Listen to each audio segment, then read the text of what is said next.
Hello আমার lovely viewers, আজকে করব এঁচোড় রান্না। তাই এটা কিন্তু আজকেকার ভিডিও না, গাছে যখন নতুন নতুন এঁচোড় উঠছিল না, তখন শাশুড়ি মা দুটো এঁচোড় পেটেছিল, দুটো বড়নটকে নেওয়ার জন্য পেরেছিল। তার বড়নট একটা নিয়ে গেছিলো বলে আর একটা আমি করছি। আর এঁচোড়টা নতুন কচি তো কী আছে, কচি তো বলা বেকার, এতটা শক্ত আমার বটিতে ছিল না ধার।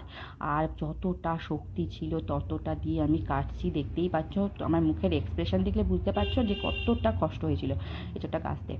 এই মাঝখানটা ক্রমশ উদ্ধার করে মুখের হাসিটা সবে ফুটিয়েছি, তারপরে আবার আর একটা বেলা এইভাবে চলছে। আর একটাই সুখ যে দানাগুলো বাছতে হয়নি, মানে ওই পাকা এঁচড়গুলোতে না ওই দানা বাছতে হয়, ওটা আমার একদম ভালো লাগে না। যাই হোক, আর এই যে দানা নেই, এখন এইটার পালা। আর বটিটা না ধারটা ঠিকঠাক ছিল না। আর যাই হোক, এখন ছটফট করে রান্নাটা করতে হবে, এই জন্য একটু তাড়াহুড়ো করছিলাম। মাঝখানে শীতগুলো কিন্তু কেটে নিতে হয়, একটা আমি তোমাদের সাথে দেখাচ্ছিলাম।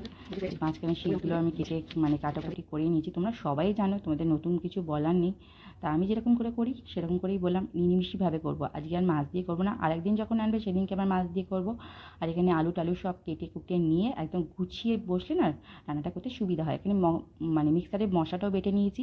আর তারপর আলু আর এঁচোড়টাকে একটুখানি ভাবিয়ে নিয়েছিলাম, আর তেলের মধ্যে আমি গোটা গরম মশলা আর লঙ্কা ফোড়ন দিয়েছিলাম, দিয়ে তারপরে আলুগুলোকে ভেজে নিয়ে তারপর তুলে রেখেছিলাম।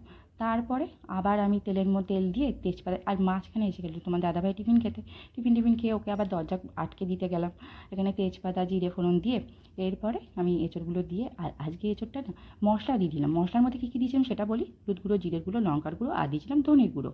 আর এই যে এঁচোড়টাকে একদম কষাকষি চলছে, তারপর চলে গেল এর মধ্যে টক দইটাকে একদম কষিয়ে, টক দইটা কিন্তু আমি ফাটিয়ে নিয়েছিলাম, ভালো করে ফাটিয়ে নিয়ে তারপরে দিয়েছি। লাস্টে কিন্তু গরম মশলা আর কাশ্মীরি লঙ্কা গুঁড়ো দিয়েছিলাম, এই যে গরম মশলা লাস্টে একদম দিয়েছিলাম। আর এই যে আমার এঁচোড়ের তরকারি কিন্তু খেতে খুব ভালো লাগে।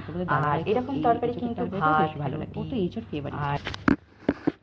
নিরামিষের দিনে এরকম এঁচোড়ের তরকারি কিন্তু ভালোই লাগে, নিরামিষের দিনগুলো। তাই আজকে আমাদের নিরামিষই, আমি শাশুড়ি মাতা নিরামিষই, আর সবাই নিরামিষই, আর সবারই ভালো লাগবে, বেশ ভালোই লাগবে এরকম এঁচোড়। আর এই বছরের ফার্স্ট এঁচোড় নিরামিষভাবে স্টার্ট করলাম, পরে আর একদিন যদি আনে তাহলে এই চিংড়ি মাছ বা মাছের মাথা দিয়ে করব। ঠিক আছে, বাই।